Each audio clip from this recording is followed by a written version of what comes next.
So we've been letting JC's bunnies out in a little pen. There's a girl back there, there.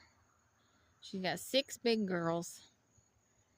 And as we were cleaning out the bunny barn a few weeks ago, 4 of these big girls were exposed to a buck, including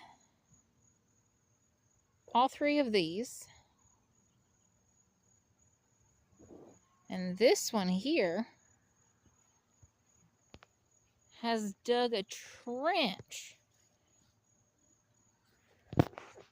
So maybe she'll have her first litter soon. We're going to put her up in a cage. Goodness.